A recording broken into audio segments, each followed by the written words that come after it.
Boa noite, boa noite. Chegou a hora da nossa revisão semanal. E esta semana a gente trabalhou com os conteúdos, né? Trabalhamos sobre variações linguísticas e também tivemos outras aulas aí sobre... qual foi o assunto? Tem outro assunto que a gente trabalhou também, mas hoje eu quero frisar a nossa revisão em cima das variações linguísticas. Assim, a gente falou de variações linguísticas e de preconceito linguístico. Então, vamos fazer a revisão hoje de todo esse conteúdo, saber o que é a variação, como acontece o preconceito, como a gente pode combater essa prática. Vem que a aula é para alimentar ainda mais o seu conhecimento. Então, encha o baú de sabedoria aqui com a gente. Simbora, porque quem está pedindo para rever variações e preconceitos linguísticos é o nosso juiz, não é isso? E quem manda na partida é ele. Se tem algum lance que ele não viu, e quem é o juiz dessa partida? O juiz dessa partida é você. O juiz da partida é o aluno. Então, aquele lance que o aluno não viu, que ele perdeu, que ele não compreendeu, se ele não viu, se ele não entendeu, não compreendeu, é hora do VAR. E o VAR é agora, para a gente rever variações e preconceitos linguísticos. Vamos para a aula, então. Quando a gente fala de variações linguísticas, uma enormidade de informações chega até a gente. Envolve a questão histórica, envolve questão cultural, envolve questão social, tá? Anota, então, esses 3 tópicos. Variações linguísticas são principalmente efeitos históricos, efeitos culturais, efeitos sociais. Vou colocar para que vocês não esqueçam, tá? Toda vez que você ouvir falar de variações linguísticas, eu quero que você lembre principalmente desses 3 quesitos. O quesito histórico, a língua muda com o passar do tempo, tá bom? Então, são mudanças históricas, quesito histórico. Tem o quesito cultural. Cada cultura usa a língua à sua maneira e não tem nada de errado com isso. E tem também a questão social.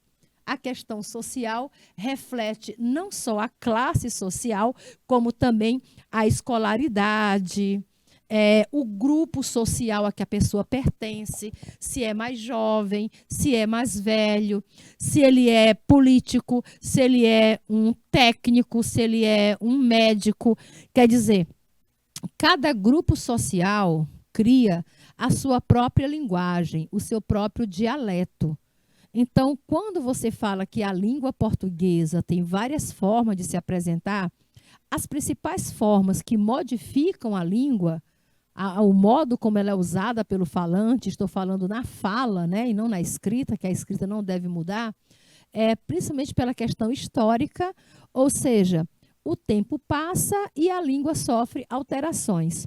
Pela questão cultural, quer dizer, cada sociedade tem o seu próprio jeito de falar, de usar alguns vocabulários, de usar certas estruturas da língua e até mesmo de mudar o sentido, o significado, o modo semântico das palavras. A gente sabe muito bem que uma das variações que mais refletem é a própria diferença do português do Brasil para o português de Portugal, certo? Algumas palavras e expressões que para nós não têm um sentido, em Portugal tem outro. Por exemplo, se você está em Portugal e você vai pedir algo para alguém, vai conversar com alguém que é estranho, você não conhece, né? Você quer uma informação, por exemplo. Aí você se aproxima, está lá, a menina, a moça está lá, e você quer pedir uma informação para ela. Aí você chega assim e diz assim, ei, você poderia me dar uma informação? Queridos, ela vai ficar ofendidíssima. Você está ofendendo a jovem. Mas, professora, eu só falei assim, você pode me dar uma informação? Em que foi que eu ofendi essa mulher, professora, pelo amor de Deus? Queridos, lá em Portugal, você só chama alguém de você se tiver algum grau de intimidade. Chamar a garota por você é dizer que ela é muito íntima sua e eles não admitem, tá bom? Professora, então se eu não posso chamar a garota de você e eu não sei o nome dela, Eu vou chamá-la como? Olha, você tem várias opções, tá bom? Você pode usar a segunda pessoa do verbo tu, né? O tu podes. Ei, tu podes me dar uma informação? Tá tudo ok. Você não vai ofendê-la. Você pode chamá-la de senhorita. Senhorita, a senhorita pode me dar uma informação? Tá tudo ok. Você pode chamá-la de rapariga. Ô, rapariga, podes me dar uma informação? Mas, professora, eu vou chamá-la de rapariga, eu vou ofendê-la. Não, não, não. Em Portugal, não. Em Portugal, a rapariga é a mesma coisa de senhorita, tá bom? Eles não têm preconceito com essa palavra, não. A gente é que usa com outro sentido aqui no Brasil. Já no Brasil, se um português chamar uma garota de rapariga, ele vai ouvir um esculacho dela, tá bom? E com toda a razão, porque aqui a conotação, o sentido é totalmente diferente. Só estou mostrando como é a variante linguística, como é uma questão cultural. Cada país, cada região, cada falante da língua portuguesa tem a sua própria cultura e isso reflete no seu modo de falar. Logo, as variações linguísticas são as ramificações naturais de uma língua. Ramificações quer dizer os ramais, né? Elas vão para todo lado, variam demais. As quais se diferenciam da norma padrão em razão de fatores como convenções sociais, o momento histórico, o contexto, ou mesmo a região em que um falante ou um grupo social está inserido. Então, fator histórico, cultural e social são principais. São os principais fatores que modificam o nosso jeito de falar. Trata-se, pois, de objeto de estudo da sociolinguística, sabiam? É quase um estudo de sociologia. Que é o ramo que estuda como a divisão da sociedade em grupos, com diferentes culturas e costumes, dá origem a diferentes formas de expressão da língua, as quais, embora se baseiem nas normas impostas pela gramática prescritiva, adquirem regras e características próprias, tá bom? Embora todo mundo seja regido pela mesma gramática, mas em cada situação de contexto, a língua adquire conotações, empregos diferentes. As variações linguísticas diferenciam geralmente em 4 grupos. São os sociais, os regionais, os históricos e os estilísticos. Eu prefiro chamá-lo de 3. Histórico, cultural e social. Para mim, esses 3 resumem todas as principais formas de variação linguística. Aí aqui lembrando do nosso dialeto próprio, né? O piauiês. Piauiês é a língua falada no Piauí, é falado numa parte da Bahia, é falada numa parte de Pernambuco, uma parte do Maranhão, uma parte do Ceará, que são estados, né? Estados que têm uma ligação direta aqui com a nossa região do Piauí. Então, o nosso dialeto chega mesmo a se estender aí para vários estados, formando quase uma língua, tá? Daqui a pouco o piauiês vira uma língua. É o dialeto falado no Piauí, principalmente pelo piauiense raiz, né? Mas eu não sou piauiense raiz, eu vim do Maranhão. Certo? Mas eu já adoto o meu piauiês porque eu gosto muito. É uma língua extremamente profunda, conservada por milênios. Tá um pouquinho de exagero, né? Mas é assim. E que se originou no sertão piauiense. No vocabulário piauiês, tem algumas palavras bem específicas. Você sabe o que significa acochar?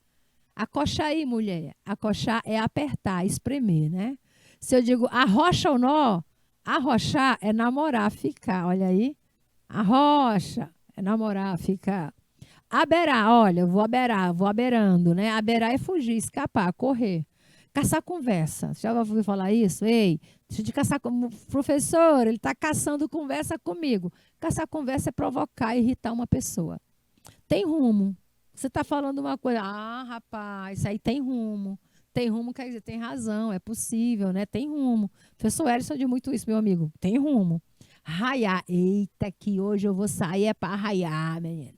Vamos raiar. Raiar quer dizer se divertir, vai ostentar. Aqui pra gente é raiar, tá bom? Ostentar é raiar. E ali um exemplo do nosso piauiês. Tem horas que você acha que a meninada fala inglês melhor do que você, né? Então, tu tá passando ali por Bom Jesus, aí você encontra dois meninos na rua lá, conversando um com o outro, e um olha para o outro e diz, "Donde é que tu vem? Onde é que tu vai?" E o outro responde, "Eu rim de LOL e eu vou pro LOL." E o cara fica ali sem entender, oxe, que língua é essa? É inglês? Não, é piauiês, tá bom? Não é nada de inglês, é piauiês. Na verdade, ele está dizendo de onde é que você vem, né?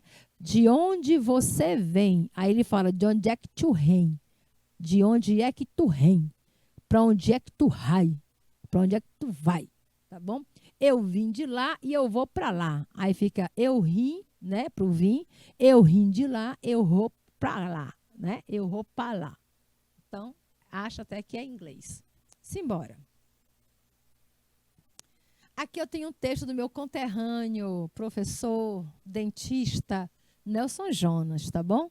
Para ele aí, em especial, ele que é um cronista, né? Um grande cronista, cronista digital, cronista de Facebook, faz textos maravilhosos. Um dia ele escreveu esse texto, eu achei muito interessante, porque retrata bem a linguagem maranhense, o maranhês. Bem que ele está falando do dialeto pós-pedrez, né? Que é o dialeto de Poção de Pedras.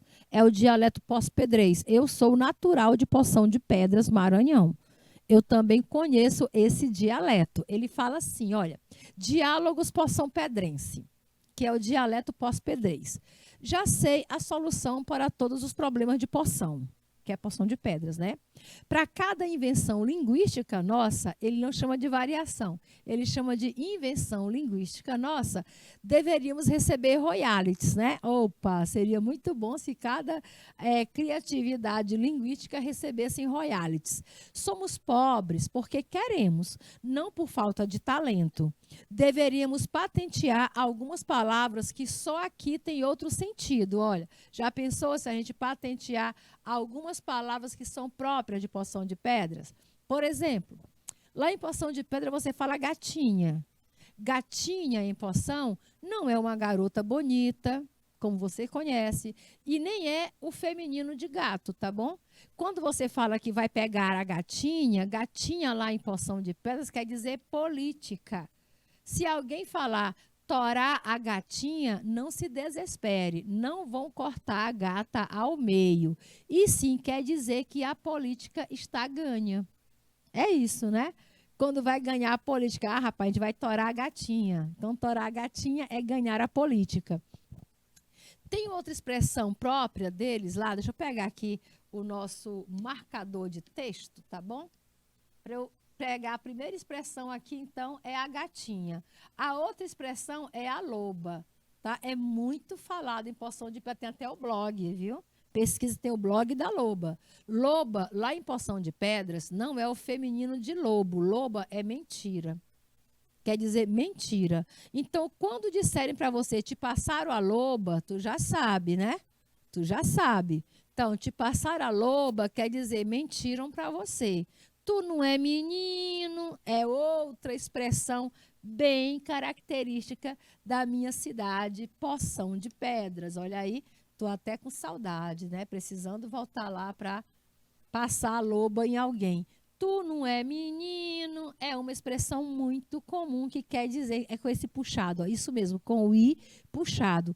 Não significa que você deixou de ser criança, que você não é besta, né? O que quer dizer que você não é besta, você não é bobo, você não é tolo, certo? Quando alguém chamar outra pessoa de máquina, lá no Poção eles dizem, eita, fulano é a máquina, menino, ó. Pensa aí, da lenha a máquina. Não pense que é algum demérito, não é demérito, tá bom? Não está desmerecendo ninguém, não. Chamar uma pessoa de máquina é até o contrário. Ele não está dizendo que a pessoa é fria ou artificial. Pelo contrário, isso é um elogio. É como se dissesse assim, ó, é difícil ganhar de você. É uma máquina, quer dizer que ela é topada, né? Aqui no Piauí, fulano é topada. Topada é a máquina lá de Poção de Pedras. Só em nossa cidade, a macaca pia. O pessoal diz, eita, a macaca tá piando. Macaca não pia, mas lá em Poção, a macaca pia. É uma outra expressão própria da cidade. Isso mesmo, não é o pinto que pia, e sim a macaca. É como dizer, o bicho está pegando. Para dizer que a coisa está feia. Rapaz, a coisa está feia. Em vez de falar, rapaz, a macaca está piando, tá? É o mesmo sentido de o bicho está pegando, a coisa está feia, deu ruim, né? Deu ruim. Aí tu já sabe, a macaca está piando. Então, máquinas, quando a macaca estiver piando aqui na próxima gatinha, não acredite em toda loba. Eu sei que tu não é menino, hein. Ele ainda tem essa aqui, ó, essa expressão aqui, quando eles falam de mim, tu não é menino, hein. Tá aqui o professor e dentista Nelson Jonas dando uma aula para a gente sobre as invenções linguísticas que a sociedade, que as comunidades têm o direito de fazer, gente. Ou seja, é isso que o Enem chama de patrimônio linguístico, tá bom? Patrimônio linguístico quer dizer a riqueza plural da língua portuguesa. Simbora. A crônica lida foi publicada em uma rede social. Como vocês observaram, era um post, né? Um post quer dizer uma postagem. Nela observou-se o uso de marcas linguísticas para ironizar o modo de falar por uma comunidade específica do interior do Maranhão. Então, vocês acham que o professor Nelson Jonas estava ironizando o modo que o pessoal lá de Poção de Pedras fala? Não, não é uma ironia não, né? Para enfatizar o valor da linguagem por moradores de uma periferia urbana, nós não somos periferia urbana, somos uma cidadezinha de interior, tá bom? Letra C. Para singularizar a linguagem usada nas diversas regiões do Brasil, não. Ele não falou de diversas regiões do Brasil. Ele falou exclusivamente de como a sociedade poçãopedrense usa a língua portuguesa a seu modo, de maneira diferente. Letra D. Caracterizar a língua falada em uma época remota por pessoas da mesma comunidade. Ele não falou que isso aconteceu há muito tempo. Época remota se fosse histórico do passado, né? Ele está falando da atualidade.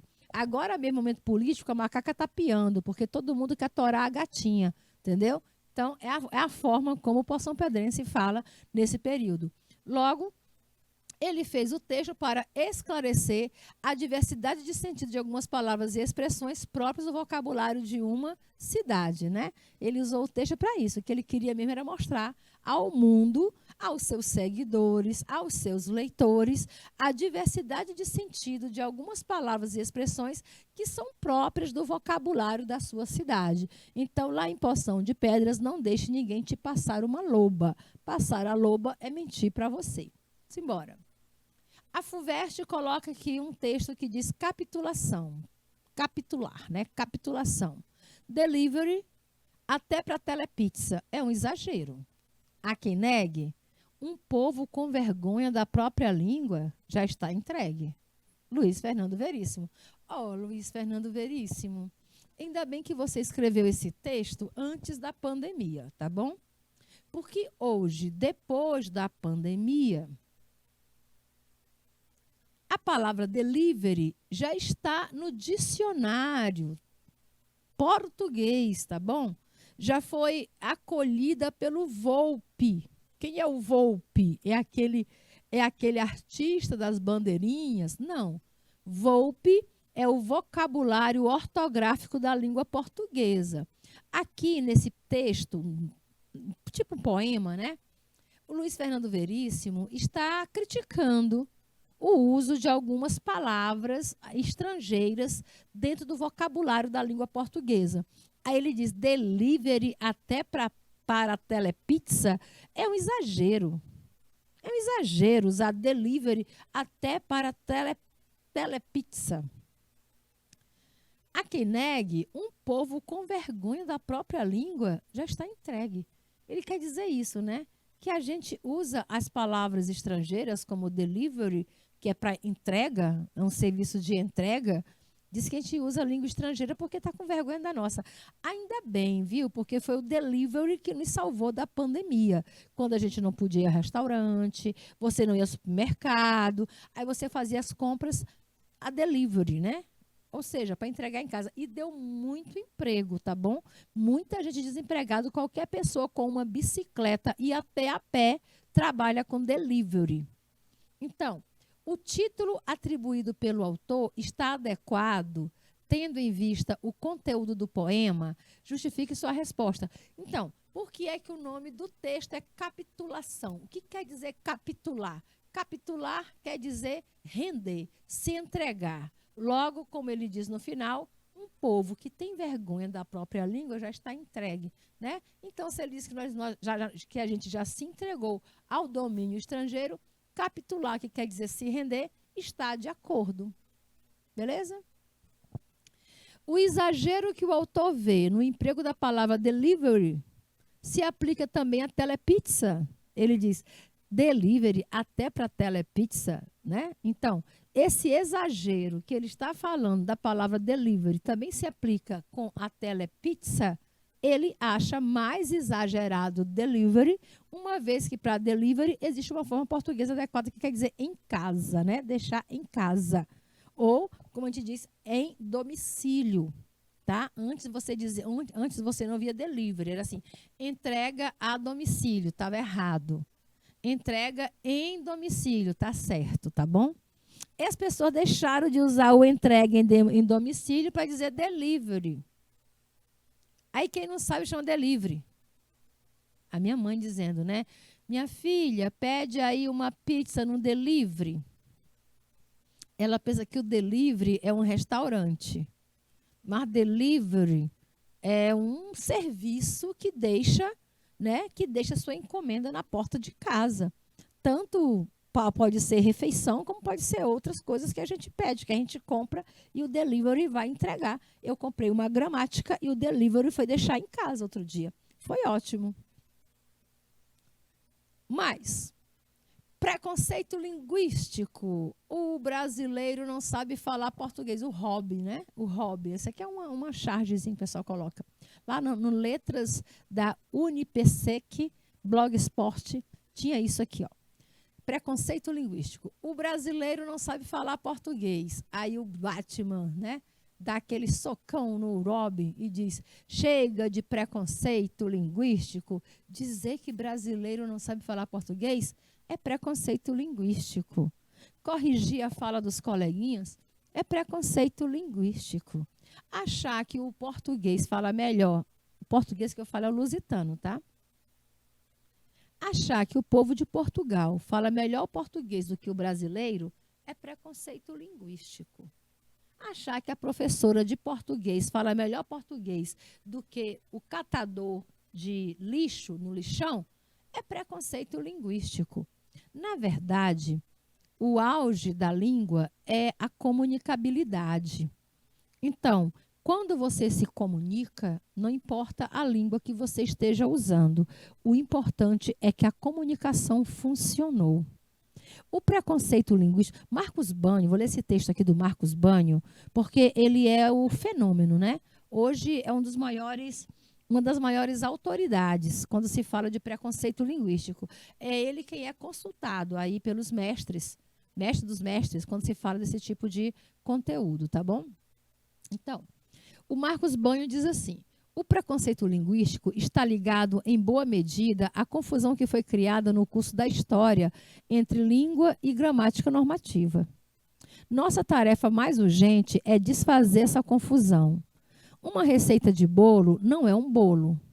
O molde de um vestido não é um vestido. Um mapa mundi não é o mundo. Também a gramática não é a língua. Então, o que ele conclui? Ele conclui que o principal fator de acreditar, das pessoas terem preconceito com o modo das pessoas falar, é porque as pessoas acabam acreditando que a gente tem que falar igual a gramática diz, igual a gramática manda, né? Então, se a gramática diz que o correto é falar dir-lhe-ei a verdade, você tem que falar dir-lhe-ei a verdade. E se eu falar lhe direi a verdade, está errado. Aí já gera preconceito. Ih, lhe direi, sabe falar? Não, é dir-lhe-ei. Dir-lhe-ei eu escrevo, tá? Dir-lhe-ei eu respondo numa questão de prova. Mas na hora de falar mesmo, eu digo lhe direi a verdade. O preconceito linguístico é a discriminação entre os falantes de um mesmo idioma, em que não há respeito pelas formas de falar que se diversificam. A gente acabou de ver, né, as variações linguísticas. Então, o preconceito linguístico é o é a reação a essas variações linguísticas, por vários fatores. Então, quais são os fatores que mudam a língua? É o tempo, é a região, é a classe, é a escolaridade, dentre outros. Todo falar deve ser respeitado e muitas vezes conservado. Eu concordo. Eu concordo. Outro dia eu estava dentro de uma van no Ceará. E uma pessoa entrou na van. E deixa eu me lembrar o modo como ela falou, eu achei tão bonito. Eu esqueci agora o modo que a pessoa falou. Mas falou o cearense tão bonito, sabe? E que tem que ser conservado, né? Então, não existe um modo certo de se falar. Existe a situação, o contexto. Então, para cada contexto, você adequa a sua linguagem. Eu não sei se a mulher diz, nós vai sair que hora? Acho que foi isso que ela falou. Nós vai sair que hora? Achei tão bonito, né? Nós vai sair que hora? É tão bonito falar assim. É tão espontâneo, tão natural. A pessoa não tem vergonha de falar, de se comunicar. Nós vai sair que hora? Me dá 2 pastel. Não tem problema nenhum você pedir 2 pastel. Eu quero 2 pastel e um caldo de cana. É uma delícia, gente. 2 pastel com caldo de cana é gostoso demais, né? Feio mesmo é ficar com preconceito com as pessoas falando, ficar corrigindo, achando que você fala bonito, você fala certo e o coleguinha não pode falar que está de chinelo. Não é isso? Então, vamos rever aí os nossos conceitos sobre língua. Exemplo de preconceito linguístico. Olha, aqui eu vou dividir o quadro, tá bom? De um lado, você vai ver o preconceito, algum tipo de preconceito, e do outro, algumas consequências do preconceito que o preconceito linguístico pode trazer, pode causar a uma pessoa ou até mesmo a uma sociedade. Então, preconceito linguístico é quando você ri de alguém por causa do sotaque. Certo?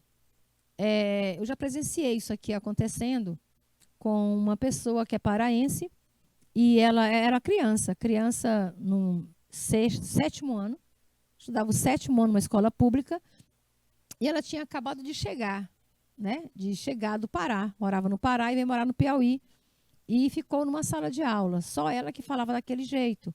E eu percebia que ela falava muito pouco. E eu perguntei, porque uma vez eu cheguei e disse, por que você não fala mais? Ela disse, porque eu tenho vergonha. Toda vez que eu falo, as pessoas ficam rindo. É porque ela falava o paraense, né, gente? O paraense chia, ele fala mais, ele fala 2, 2 mais 2. Aí, quando ela falava assim, eles riam, certo? E ri, tudo bem, eram crianças. Mas foi quando eu soube disso que eu dei, inclusive, essa aula para eles, sobre preconceito linguístico e vou dizer que a situação até que se resolveu, certo? Então, você rir do modo como alguém fala, do sotaque da pessoa, é preconceito linguístico, tá? Mandar a pessoa ficar repetindo, falando, só para as pessoas ficarem rindo, olha aí como é que ele pronuncia, como é que ele fala. Achar que o português de Portugal é o mais correto que o do Brasil, também é preconceito linguístico e é muita tolice. Debochar de quem usa gírias antigas, a pessoa chega, né, e diz assim, ele diz assim, deixa eu pegar uma gíria antiga, deixa eu me lembrar de uma gíria, o broto, né? Olha só o brotinho. Aí você diz, ixi Maria, meu filho, você é do tempo do brotinho? Isso também é preconceito, tá? Corrigir a pronúncia errada de alguém falando. Alguém fala problema. Olha, eu tô com um problema. Aí o outro diz, rapaz, você tá com 2 agora, ó. Você tá com um problema e com problema, né? Isso é preconceito, tá? Você corrigir é um preconceito, até tá zoando do outro. A pessoa chega na maior seriedade. Rapaz, eu tô assim porque eu tô com problema. Aí o outro diz, rapaz, pô, não é só um não, você tá com 2. É o problema e o problema. Isso é preconceito linguístico. Acreditar que a linguagem usada antigamente era mais correta. As pessoas antes falavam mais correto. Agora todo mundo fala um tal de internetês, né? Discriminação com a linguagem da internet também é preconceito linguístico. A pessoa está aqui no chat conversando, você abrevia, escreve como espontaneamente. Às vezes não foi nem você, às vezes é um tal de corretor automático. Esse corretor automático só bagunça a nossa linguagem. Aí tem alguém para zoar, caçoar daquilo. Né? Para que isso? Então, quais são as consequências dessas? Aliação e reação. Né? Ação, você ri. achar, debochar, corrigir, achar que antigamente falava melhor, discriminar. E o que acontece? Qual a consequência disso? Primeiro, acontece a exclusão social das pessoas que se expressam com linguagem regional, informal ou por meio de dialetos. Elas ficam excluídas, né? Elas vão ter vergonha de falar. Elas ficam com medo de se expressar ou de falar em público. Como aconteceu com essa minha aluna. Eu disse, por que você não participa mais da aula? Não, porque toda vez que eu falo, professora, eles ficam rindo de mim. Por causa do sotaque dela, certo? Então, isso faz com que a pessoa fique com medo de falar. Também causa prejuízo à autoestima. Porque a vítima, que é ironizada, né, do preconceito, pode se sentir inferiorizada ou menos inteligente. Gente, preconceito linguístico não é só bullying, não, tá bom? É xenofobia. Xenofobia é um crime de racismo. E é quando você nega a etnia do outro, a cultura do outro. Então, a cultura do outro é falar daquele jeito. Se você está ridicularizando, você está sendo xenófobo. Também causa dificuldade. Além de prejudicar a autoestima, também tem dificuldade de conseguir emprego. Você vai para uma entrevista de emprego, então, só porque você diz que é meidinha, né? É meidinha. Aí você acha, não é, né? Então é isso. Vamos mais. Esse tema foi abordado em uma das colunas de Pedro Portugal. A nós vai te dar voz. Nós vai é ótimo, né? Só ele falar nós vai te dar voz, ele já está usando a variação linguística para banir o preconceito. Nós vai te dar voz. É do dia 17 de outubro de 2018. Se você acha que erro de português é coisa de pobre, é em você que está a ignorância. Eu adoro esse texto. A língua só possui uma função: servir e facilitar a nossa comunicação. Aprendam, tá bom? A função da língua é servir e facilitar a nossa comunicação. Então, não dá nem para taxar como errado aquilo que você entendeu, mas fez cara feia. Tu entendeu que a pessoa quer 2 pastel, não foi? Ela pediu 2 pastel, ela diz, nós vai comer aqui, nós quer 2 pastel. Tu achou, fez a cara azeda ainda, mas tu entendeu o que ela quis dizer. Além disso, preste atenção, ninguém entende mais de plural e de coletivo do que o favelado. Certo? Geral, bonde, tropa, rolê. Uma multiplicidade de termos que mostram onde realmente mora a riqueza. Vou pegar geral, né? A geral está sabendo, isso é coletivo. Rapaz, aqui é do bonde, né? Ali é o bonde da mina. É um monte de meninas. A tropa, o rolê, né? Vamos fazer um rolê, é um monte de garoto. Então, isso aí, quem entende multiplicidade são eles. Então, dobra sua língua antes de criticar quem mantém nosso idioma vivo. O preconceito linguístico é uma agressão àquilo pelo que nós lutamos diariamente. A liberdade de expressão, já fizemos até aula sobre isso. E a busca por representatividade, né? Representatividade, eu represento a minha região falando do jeito que eu sei falar. Praticar esse tipo de discriminação é retirar o direito de fala de milhões de pessoas que se exprimem com o Flamengo, né? Rapaz, eu torço pro Flamengo. Ou diz um nós vai. E isso não dá para tolerar, porque buscamos justamente o oposto. Buscamos dar voz. Então, se você quer dar voz, deixe a pessoa se comunicar como ela quer, como ela pode, como ela sabe e principalmente como ela gosta de se comunicar. Entendeu-se do texto que a única causa do preconceito linguístico é a ideia de que só existe uma forma certa de se falar o português. Não. Letra B. A discriminação linguística oprime o falante, retira a voz do povo e está na contramão da liberdade de expressão. Foi exatamente isso aí que o texto quis dizer, tá bom? Que a discriminação linguística oprime o falante, retira a voz do povo e está na contramão da liberdade de expressão. Letra C. A ideia de que erro de português é coisa de pobre é generalizada em nossa sociedade, quando, na verdade, o erro acontece em todos os níveis e setores sociais. Ele não chegou a dizer isso ao pé da letra. Entendeu-se, né? Mas ele não falou diretamente. O preconceito linguístico é uma agressão ao favelado que usa a gramática normativa como única referência da linguagem correta. Não, ele não usa a gramática normativa. A ideia de que só existe uma forma certa de se expressar faz com que todas as outras formas sejam consideradas erradas, tornando todos os brasileiros vítimas. Todos aí está exagerando também, tá bom? Simbora. Um idioma chamado gíria. Outra parte da nossa variação são as gírias, né? A gente não tem só regionalismo, tem também a linguagem sincrônica. A linguagem sincrônica é a linguagem que se fala hoje. Então, a gíria faz parte desse grupo de sincronismo. A gíria é uma linguagem informal, popular e coloquial, criada e usada por determinados grupos sociais, grupos profissionais, para fugir da linguagem tradicional. Então, entenda isso. É uma fuga. Às vezes, é até código, para que o outro não entenda o que eles estão conversando, tá bom? Muitas vezes, a gíria é um código, para que os outros não entendam o que eles estão falando. São também marcas linguísticas de uma determinada época e podem deixar de existir quando caem em desuso. É só um momento. Às vezes ficam. Se muito utilizada, elas possam ser incorporadas ao vocabulário oficial da língua com direito a registro no dicionário, como aconteceu com a gíria legal, né? A galera da década de 60 usava a palavra legal. É legal. Mas legal quer dizer legítimo, tá bom? Legal quer dizer legítimo, quer dizer dentro da lei. E hoje a gente usa legal como é bom, é bacana, é ótimo. Mas a palavra legal quer dizer legítimo, dentro da lei. Então, se eu digo assim, não é legal explorar o trabalho infantil, eu não quero dizer que não seja bom, que não seja ótimo. Eu quero dizer que é ilegal. Eu quero dizer que é contra a lei, certo? Mas a palavra hoje, ela está dicionarizada como um adjetivo legal, bom, bacana, né? A função comunicativa da gíria é promover uma nova linguagem, criar um código específico a um determinado grupo, podendo dificultar a sua ampla interpretação. A ideia é essa, ó, dificultar a interpretação, a ampla, né? Que nem todo mundo pode entender.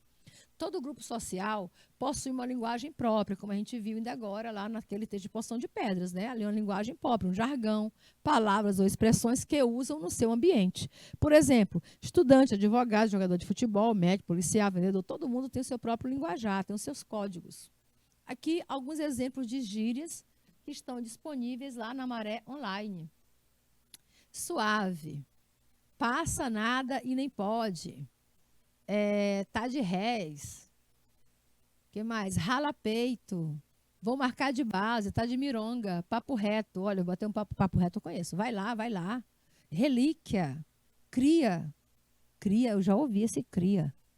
Qual é? Pureza. Bota a cara. Amassa. Qual foi? Se adianta. Bagulho, doido. Pega a visão. Pega a visão, eu já usei. Pega a visão. Esculacho. Gata. Bofe. Responsa, responsa assim, cepá, esse cepá é muito utilizado, na moral, né? Na moral, tamo junto. Acho que é o que a gente mais usa hoje é esse aqui, ó, tamo junto, né? É nós, esse é nós também aqui é poderoso, o pessoal usa bastante. Menor, de maior, simbora. Notícia da Maré. Maria Morgante escreveu: é difícil andar pelo mais de 5 quilômetros de extensão das favelas do Complexo da Maré sem ouvir qualquer diálogo que elas não estejam. Elas quem? As gírias, né? Pode ser das mais clássicas, como papo reto, ou já é, ou outras mais recentes, como suave, ou pega a visão. A certeza é que de gíria os moradores da Maré entendem, e inventam, e reproduzem muito. Criam tanto que é até difícil saber a origem de palavras como mec, cepá ou na moral. Andando pouco mais de 20 minutos pela Nova Holanda, a equipe de reportagem do Maré de Notícias ouviu de quase 100% dos entrevistados que falam gíria no dia a dia. As mais citadas foram tega, tamo junto, tranquilo, de boa, é nóis, qual foi, mina, vacilão, mano, tá ligado, pega a visão, tipo que... Esse tipo que, né? É até visto, tipo que. E fala tu, tá? São as gírias mais usadas aí. Aqui, ó, mec quer dizer, significa tranquilo, né? Fica mec, fica tranquilo. Pega a visão, quer dizer, presta atenção. E tega, quer dizer, tô de boa, né? Tega, tô de boa. Notando a linguagem usada pelos moradores do Complexo da Maré, bairro constituído por um conglomerado de favelas da zona norte da cidade do Rio de Janeiro, pode ser feita a seguinte afirmação. Letra A. As gírias nascem da necessidade de se utilizar recursos expressivos na fala e na escrita, e somente o tempo determinará a permanência ou descarte de uma expressão idiomática. Isso é verdade, não é não? Pode ser feita a seguinte afirmação. As gírias nascem da necessidade de se utilizar recursos expressivos na fala e na escrita não é necessária, mas na fala.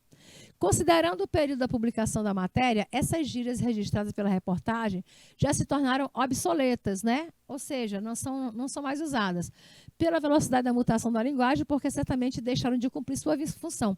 Gente, a gíria nem sempre ela se desmancha assim tão fácil, tá?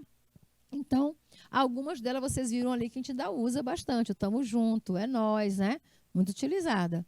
O uso dessas expressões idiomáticas por boa parte da população do bairro comprova que os moradores da favela são pessoas sem cultura. Aí, quando você diz que a pessoa usa gíria porque ela não tem cultura, você está sendo preconceituoso, tá? Então, a letra D, o uso de gírias por determinados grupos sociais respeita o princípio da adequação linguística, por isso deve ser considerado como um fator linguístico natural e seu uso não deve ser discriminado. É isso aí, pega a visão, tá bom? Pega a visão, porque tu não pode ter preconceito com a língua. Falando de estrangeirismo, né? Outra variação linguística que a gente tem dentro do português do Brasil é o constante uso de palavras de outras línguas. A gente toma emprestado. Estrangeirismo é um empréstimo de palavras, expressões e construções de outra língua usadas no meio da língua portuguesa, né? Como delivery que a gente vem agora. É um fenômeno linguístico que acontece de maneira espontânea e, quando menos percebemos, estamos utilizando empréstimos linguísticos para nos conferir objetos de ideias, né? Objetos e ideias. Cuidado! Alguns estudiosos, sobretudo os tradicionalistas, veem o estrangeirismo como uma ameaça à língua portuguesa, um patrimônio cultural imaterial do Brasil, principalmente se usado de maneira indiscriminada em textos como a redação do Enem. Estrangeirismo é comparado a modismo, porém suas marcas podem permanecer no idioma. Por exemplo, arroz vem do árabe, abajur é francês, batom é francês, manicure é francês e zíper é inglês. E hoje são palavras do nosso vocabulário da língua portuguesa. Assim como hot dog, delivery, fast food, self-service, ok, market, open e boy, né? Vem cá, meu boy, bora boy, tá open, tô down. Dá tempo de ler tudo isso? Só falta o Senado aprovar o projeto de lei sobre o uso e termo de estrangeirismo no Brasil para que palavras como shopping center, delivery, drive-thru sejam proibidas em nome de estabelecimentos e marcas. Nossa, que horrível. Engajado nessa valorosa luta contra o inimigo Yankee, que quer fazer área de livre comércio em nosso inculto e belo idioma, venho sugerir algumas outras medidas que serão de extrema importância para a preservação da soberania nacional, a saber, nenhum cidadão carioca ou gaúcho poderá dizer tu vai em espaço público do território nacional. Nenhum cidadão paulista poderá dizer eu lhe amo e retirar ou acrescentar o plural em sentenças como me vê um chopes e 2 pastel. Eu adoro esse. Nenhum dono de borracharia poderá escrever cartaz com a palavra borracharia com X, e nenhum dono de banca de jornal anunciará vende-se cigarros. Nenhum livro de gramática obrigará os alunos a utilizar colocações pronominais como casar-me-ei ou ver-se-ão. Isso é o Daniel Pisa brincando com a língua portuguesa. Quer dizer, se condenarem o estrangeirismo, vão estar condenando a língua portuguesa. No texto acima, o autor ironiza o projeto de lei, né? Ele ironiza esse projeto de lei que sugere aí que o estrangeirismo não seja aceito como uma variação da língua portuguesa. Queridos, hoje falamos sobre preconceito linguístico e variações linguísticas. Espero que a aula tenha sido produtiva e a gente se encontra de novo na próxima semana. Bom final de semana para você e até logo.